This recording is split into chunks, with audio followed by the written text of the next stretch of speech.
Hey, it's NPR's Book of the Day. I'm Andrew Limbaugh. If you ever, as a kid, felt bad about your body, it sucks, right? We know, too, that adults can also suffer from these feelings and that they would not want their kids to feel this way. But sometimes parents can impart their body image issues onto their kids unwittingly. So today we've got two books about kids and body image. Up ahead, a book aimed at tweens, but first, apparently kids even younger than that can have issues with their body. Susan Verde's book, Body Beautiful, is for those really little ones. And in this interview with NPR's Scott Detrow, Verde talks about why she spent a large chunk of her book talking about how cool and awesome and kind of magical our bodies really are. That's up ahead. This message comes from Whole Foods Market. Follow your wellness goals and save big with sales on supplements and vitamins. Explore an abundance of high-quality multivitamins, probiotics, and protein powders. Keep good habits going strong. Cook homemade meals featuring sustainable wild-caught sockeye salmon and many more delicious and lean protein options. For wellness when you need it, shop Smart Meal shortcuts to stay motivated, like ready-to-eat salad kits. Shop all things wellness at Whole Foods Market. Studies show that kids as young as 3 years old can have body image concerns. Author Susan Verde was an elementary school teacher who saw kids forming judgments about their bodies very early on and wanted to introduce them to a concept she calls Body Beautiful. So she wrote a picture book with that name. The opening line of the book is, "Do you know your body is beautiful?" Susan Verde joins us now to talk about the answers she's heard to that question and the reception to her book. Welcome to the show. Thank you. Thank you so much for having me. Where'd this idea first come from? Well, body image is something that I have personally struggled with for a long time. And, as someone who writes children's books, that I think about supporting kids through a lot of their difficult emotions or negative self-talk. And body image and your body is one of those areas. And I just felt like if I could get to kids a little bit earlier, maybe we could interrupt some of these concerns and thoughts that they have at such a young age. We're talking about really young kids in a lot of these examples. Is there one specific moment that you recall being surprised by the way a younger kid was talking about their body or somebody else's body? I actually have an example from my own kids' life. My kids were probably 6, 7, and they had friends over and they were going to go swimming. And I heard their female friend say, "Oh, I don't really want to be in a bathing suit because I don't know, I have bumps and lumps and whatever." And which was already jarring, right, at age 6, 7. And then I heard my son say, "Well, that means your body's growing exactly as it should be." Oh. And I was like, whoa, pat myself on the back. There you go. Take a victory lap. But yeah, I mean, that really surprised me. So there had to have been, some conversation that each one of them had picked up on. Sure. And they were sort of reflecting back. So it's one thing to just tell a kid, hey, you should think differently. Hey, that's not a good way to think about yourself. It's another to tell a story. Tell me how you thought about the story of this book, how you put that together, what you wanted to emphasize. First of all, when adults come in and they tell a child you should or should not, that immediately shuts off something in the child. Right? I have a lot of experience and can confirm with my kids it doesn't work. It's just like, click, I don't hear you anymore. But I feel like books are such a wonderful way to share these messages without being super didactic, without it being a should or a should not, and in a way that kids can see other kids like themselves and sort of take the story from another child, right? Take the opinion or the information from someone their own age. Yeah. One thing I liked about the book is you spend time just kind of walking through all the things that a body does, all the functional ways. And a lot of them are really kind of, when you take a step back, amazing that your body is able to do a certain task a certain way, I totally agree. That's why I definitely wanted to make sure there was a lot of that in the book, because your body is pretty amazing if you think about it. I mean, the things we can do, grasping things or walking or sitting or twisting or all of those things are pretty miraculous in their own right. I feel like even a cut healing is kind of a crazy thing when you think about it. Yeah, it's a bit like magic. But it's true. Your body, all of a sudden it senses something went wrong and it brings all these pieces together to try to help heal you. I mean, what an amazing concept. As many topics are in the world, this topic has become politicized, and there is this interesting backlash to the basic ideas that you're talking about of appreciating the body you have. And I'm wondering how much or how little you thought about that as you approached this book. Unfortunately, I agree with you that there is this backlash, but I think that, we kind of have to turn that off and turn the politicization of all of this off and just get down to the child and how much we love our children and how much we want them to feel great about themselves as they move through the world. Can I ask you to read the last passage from the book? Sure. All right. The most beautiful thing about your body is and always will be that your body is you, and there is nothing more beautiful than that. Why was that such an important point to end on? Because I think we bring all these self-criticisms and all these things we hear and we compare ourselves so much. And I just wanted to bring it all back to the fact that, no matter what your body looks like, no matter what you can or cannot do, the most important thing is that you are you. And that's beautiful. Just like flowers in nature, just like, nobody is the same, nothing is the same. You are your unique self. And that is really the most important thing to remember. The book Body Beautiful is written by Susan Verde and illustrated by Steph Littlebird. It comes out September 23rd. Thank you so much for talking to us. Thank you so much. This message comes from Capital One Commercial Bank. Your business requires commercial banking solutions that prioritize your long-term success. With Capital One, get a full suite of financial products and services tailored to meet your needs today and goals for tomorrow. Learn more at CapitalOne.com/commercial. Member FDIC. This message comes from Carvana, who makes car selling easy. Enter your license plate or VIN, get a real offer in minutes, and have your car picked up from your door. Sell your car the easy way with Carvana. Pickup fee may apply. Okay, this next book is for kids a little older. It's titled My One-of-a-Kind Body by Whitney Casares. And in this interview with Here and Now's Robin Young, Casares talks about how to help kids through the onslaught of messaging that they get from the internet, from their friends, about their bodies. And the key, she says, is to be a screen, not a sponge. Here's Robin. Remember when kids learned about their bodies from their friends or snickering in the back row of a health class? Well, now kids are bombarded with information from social media, movies, where no one ever has a zit or a bad hair day because they have filters. And this is hurting kids. In a recent study, children as young as 3 expressed body confidence issues.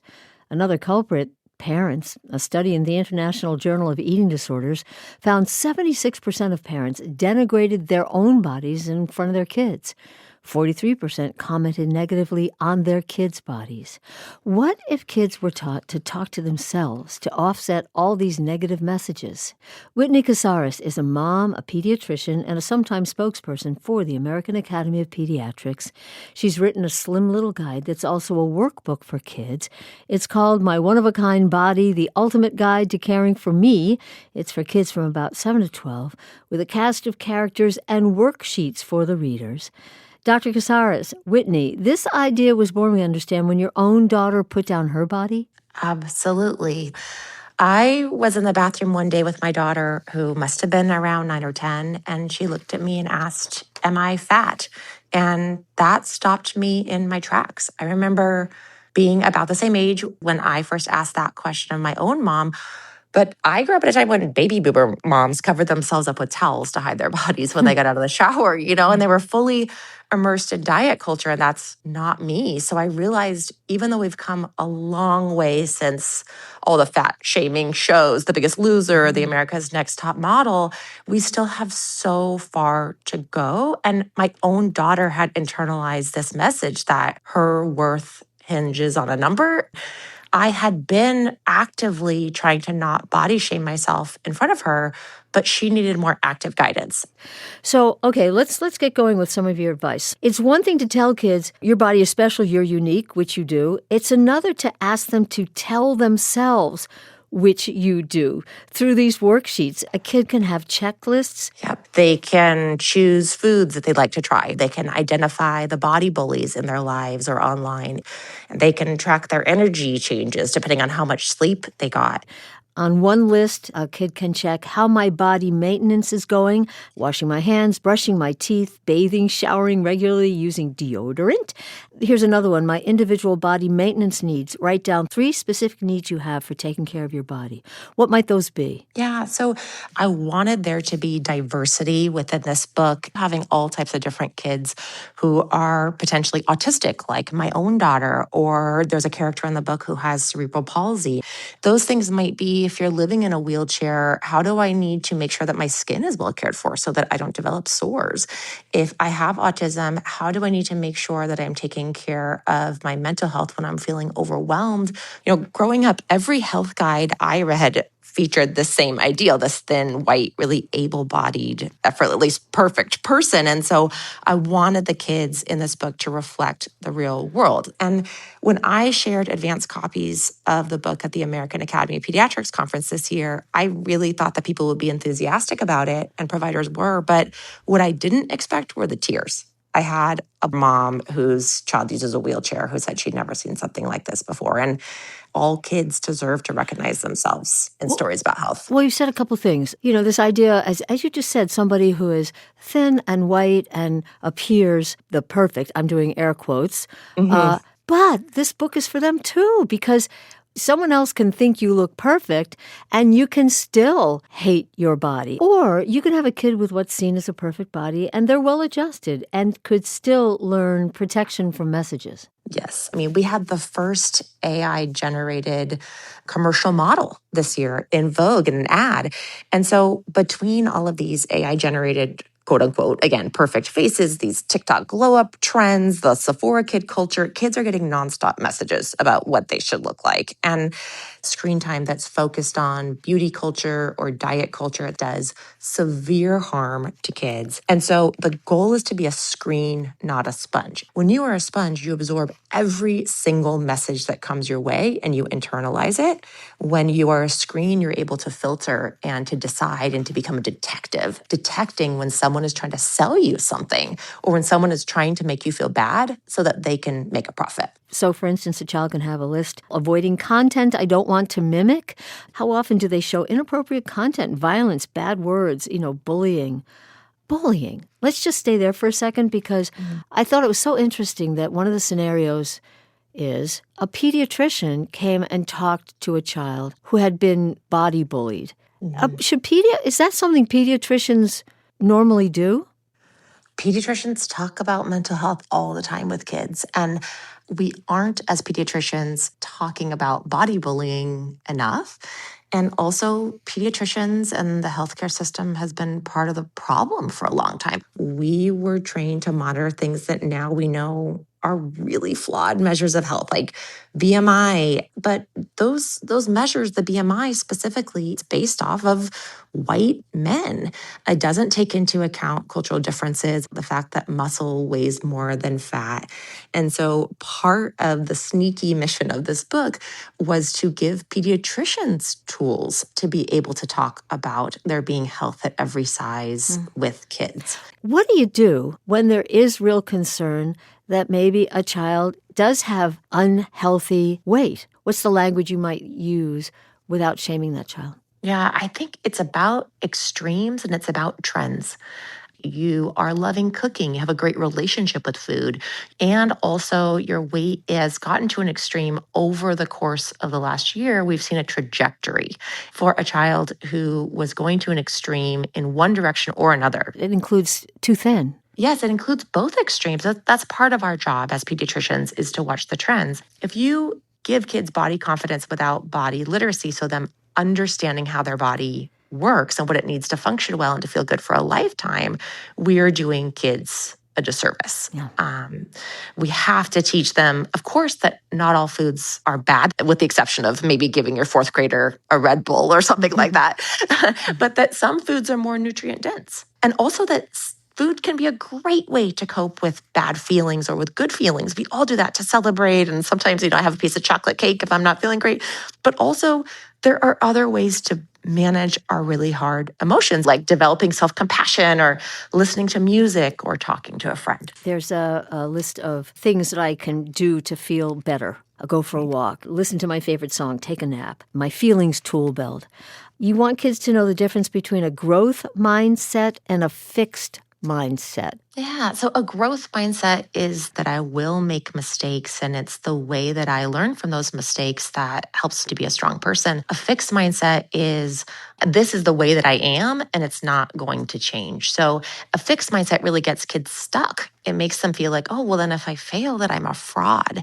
And I had a moment with my own daughter. I told her, oh, you can't have dessert if you don't clean your room. And she said, what does cleaning my room have to do with eating dessert? Which she's absolutely right. And I had to repair, to go back. That's having a growth mindset, to say to my own kid, you're absolutely right. Food is not a reward.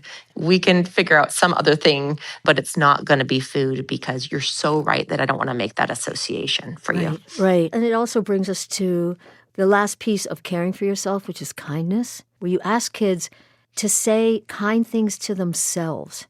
We spend so much time, we have to, telling kids what they're doing wrong, so they don't do it again. But to teach them how to use those words, body love. Yeah, for the girls, but also for the boys. Boys are really taught to harden. And we're seeing this trend where boys are searching out terms like cutting carbs and counting protein and pushing through pain. And so I wanted them to have a moment for them to be able to talk with kindness to themselves. Otherwise, their health is going to be, hyper masculinity dressed up as self-improvement. And no one wants more of that. We don't want to plant these seeds of shame and silence, because we know they grow into loneliness and aggression. Well, here's the list. Write how your body fits these body love words. Amazing, special, magical, unique, beautiful, strong, resilient, different, healthy, sturdy, flexible, wonderful. The wonderful things they can just say to themselves to offset the negative messages they get. We've been talking to pediatrician Whitney Casares, who's a mom and a sometimes spokesperson for the American Academy of Pediatrics. Her guide for kids 7 to 12 to love their bodies is My One-of-a-Kind Body, the ultimate guide to caring for me. Dr. Casares, thank you so much. Thank you for having me. That's it for this week on NPR's Book of the Day. Let us know what you think. You can write to us at bookoftheday@npr.org. I'm Andrew Limbong. The podcast is produced by Chloe Weiner and edited by Megan Sullivan with help from Ivy Buck. Our founding editor is Petra Mayer. The show elements for this week were produced and edited by Justine Kennan, Gurjeet Kaur, Samantha Balaban, Martin Patience, Shannon Rhodes, Danny Hensel, Samantha Raffleson, Catherine Welch, Sarah Robbins, Avery Keatley, Karen Miller-Metzen, and Mark Navin. Yolanda Sanguini is our executive producer. Thanks for listening.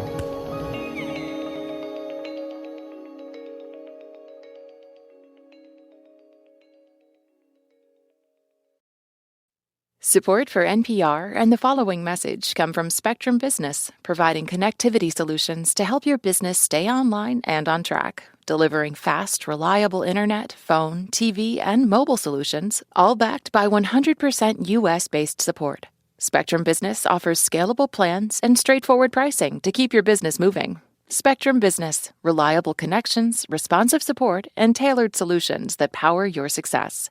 Learn more at spectrum.com/business. This message comes from Jerry. Many people overpay for car insurance because switching feels like too much hassle. That's why there's Jerry, your proactive insurance assistant. Jerry compares rates side by side from over 50 top insurers and helps you switch with ease. Jerry even tracks market rates and alerts you when it's best to shop. No spam calls or hidden fees. Drivers who save with Jerry could save over $1,300 a year. Switch with confidence. Download the Jerry app or visit jerry.ai/NPR today.